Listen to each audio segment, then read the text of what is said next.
Assalamualaikum warahmatullahi wabarakatuh. Baiklah, kami dari kelompok 9 akan menjelaskan materi mengenai mengamankan sistem informasi.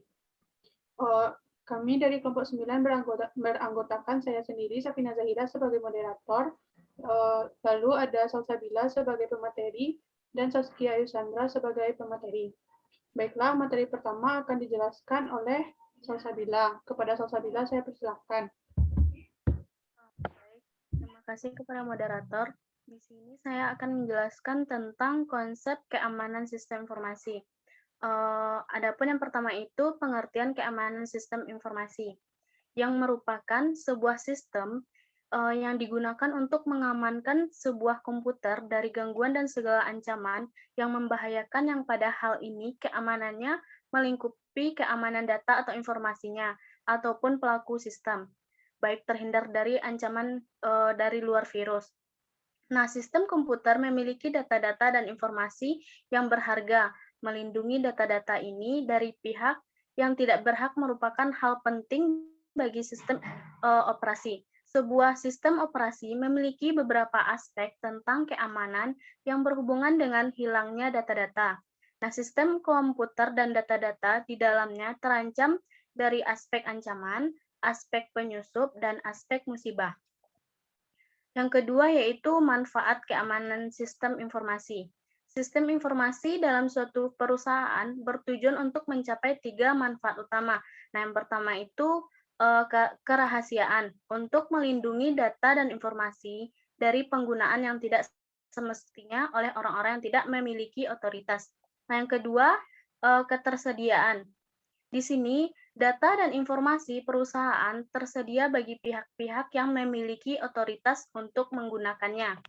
Adapun yang ketiga, seluruh sistem informasi harus memberikan atau menyediakan gambaran yang akurat mengenai sistem fisik yang mereka wakili.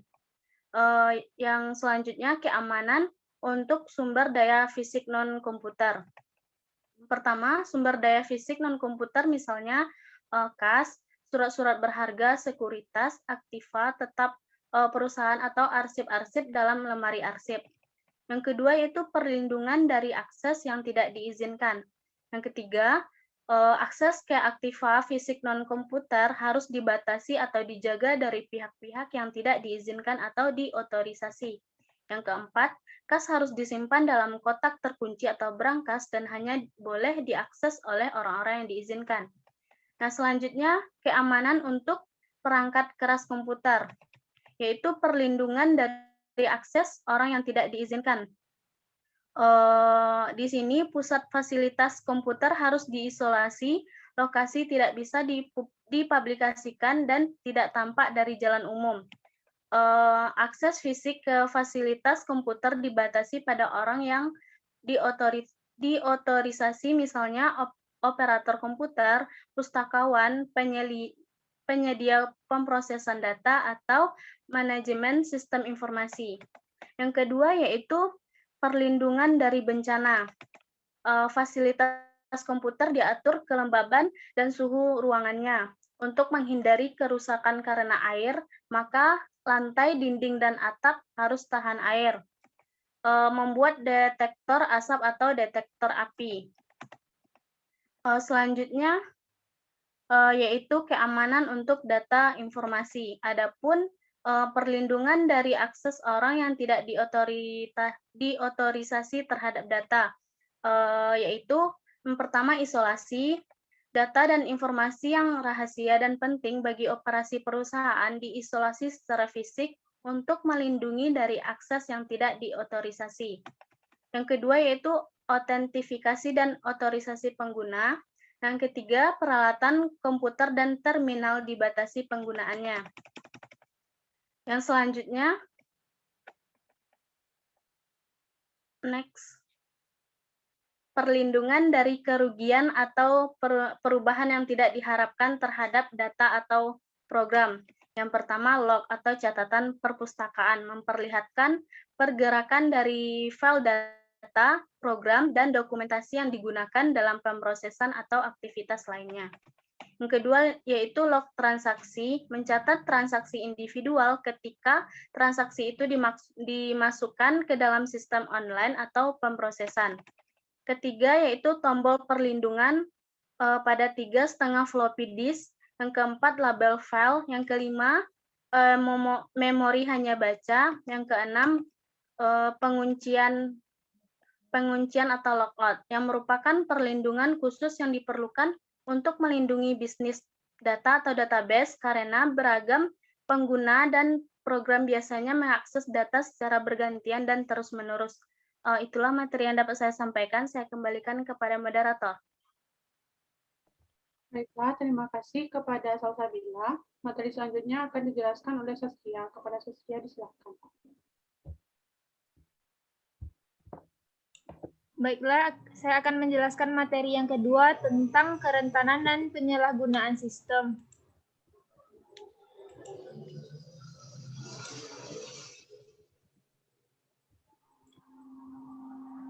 Ketika sejumlah data penting dalam bentuk elektronik, maka data tersebut rentan terhadap berbagai jenis ancaman daripada data yang tersimpan secara manual. Ancaman-ancaman tersebut bisa saja berasal dari faktor teknis, organisasi, dan lingkungan. Bagi perusahaan atau individu di dalam menyimpan data penting yang menyangkut privasi atau kerahasiaan perusahaan, apalagi perusahaan yang menggunakan web, sangat rentan terhadap penyalahgunaan karena pada dasarnya web mempunyai akses yang sangat luas dan dapat diakses oleh semua orang.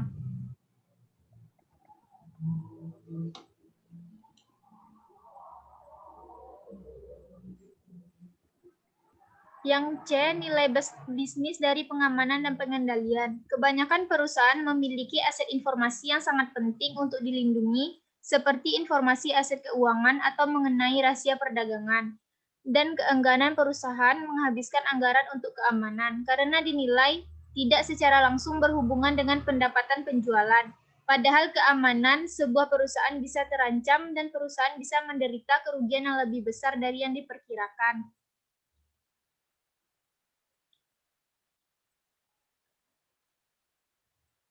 Perusahaan harus melindungi tidak hanya aset informasinya sendiri, tetapi juga memiliki pelanggan, karyawan, dan mitra bisnisnya. Kegagalan dalam melakukan hal ini dapat membuat perusahaan tersebut dapat dituntut dalam proses pengadilan karena mengekspos data atau melakukan pencurian data.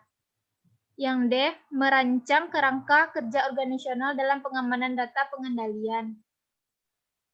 Teknologi bukan hal utama yang harus mendapat perhatian khusus dalam pengamanan dan pengendalian, tetapi apabila tidak adanya kebijakan manajemen yang cerdas, bukan teknologi yang secanggih apapun juga akan dikalahkan dengan mudah.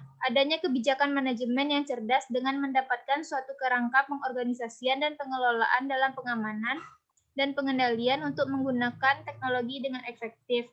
Dalam menentukan kebijakan hal pengamanan, perusahaan harus terlebih dahulu mengetahui aset-aset mana saja yang membutuhkan perlindungan data dan sejauh mana akses-akses tersebut terancam.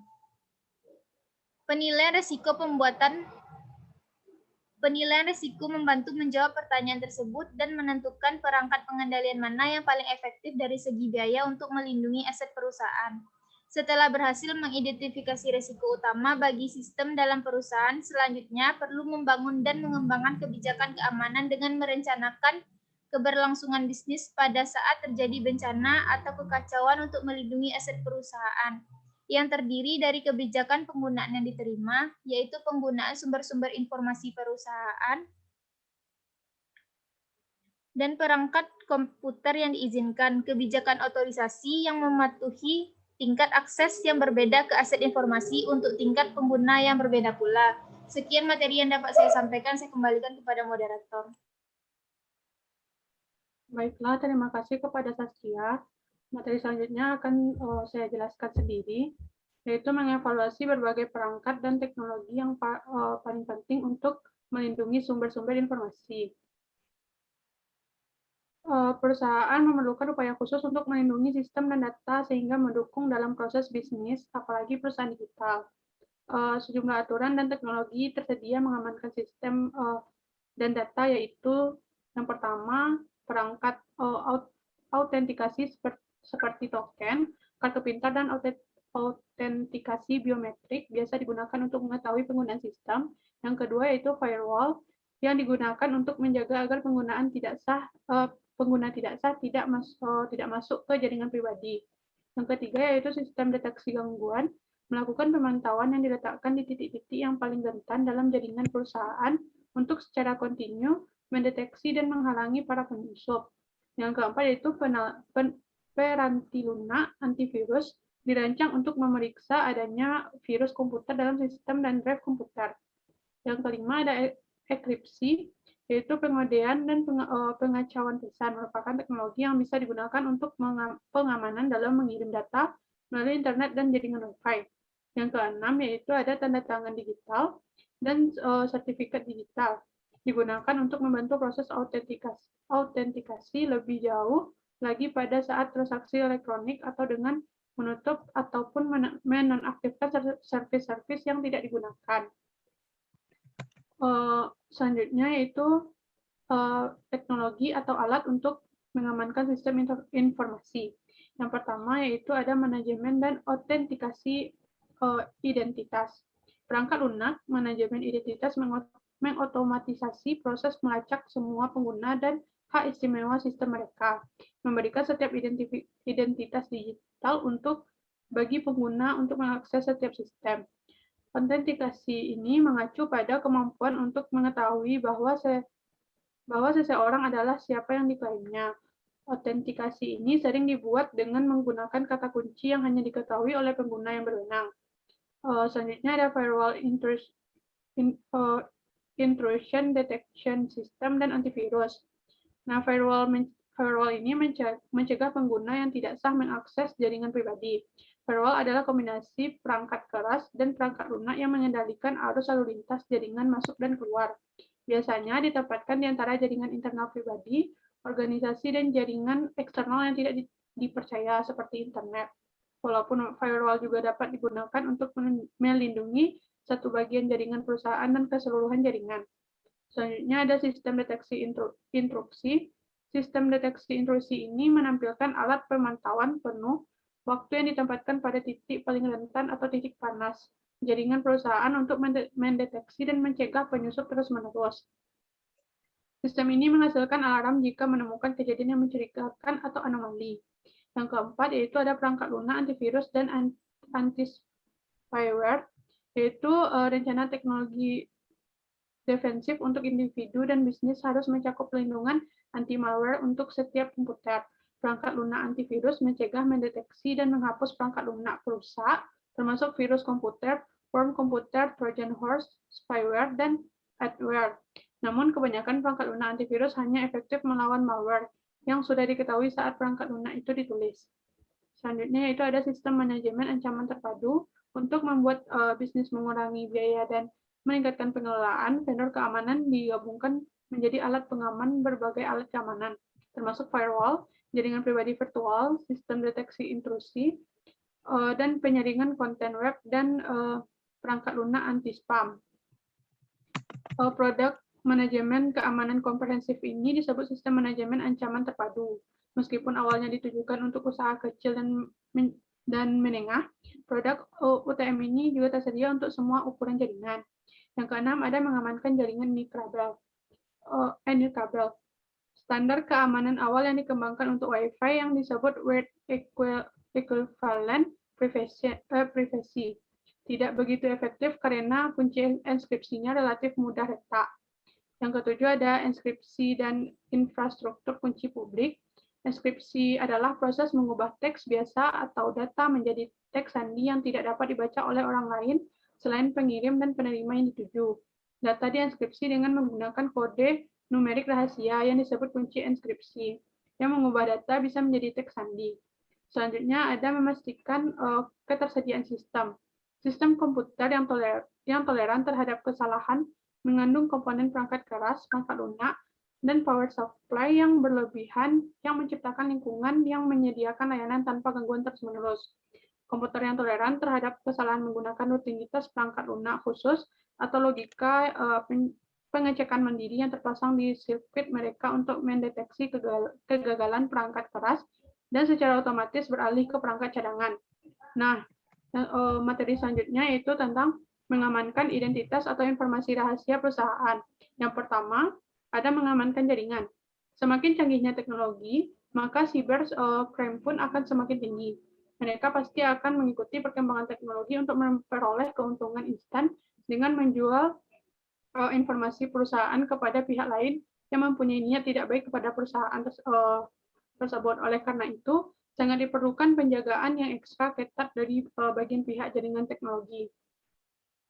Selanjutnya, yang kedua ada memperhatikan phishing. Phishing adalah salah satu teknik sebuah pencurian yang paling umum. Dengan cara ini akan memungkinkan untuk para hacker mengakses data dan informasi sebuah perusahaan dengan berpura-pura jika mereka itu situs website yang dipercaya.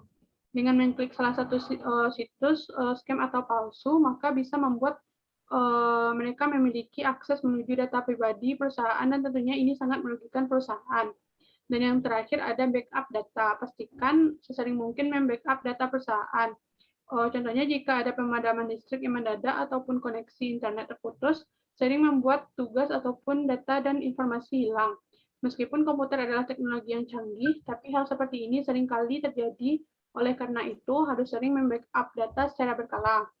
Lebih baik jika memiliki salinan di dalam bentuk hard disk, sehingga jika terjadi hal yang buruk, maka cukup memindahkannya ke komputer baru. Baiklah, sekian penjelasan materi mengenai mengamankan sistem informasi dari kelompok kami. Mohon maaf atas segala kesalahan dan kekurangan dari kami. Wassalamualaikum warahmatullahi wabarakatuh.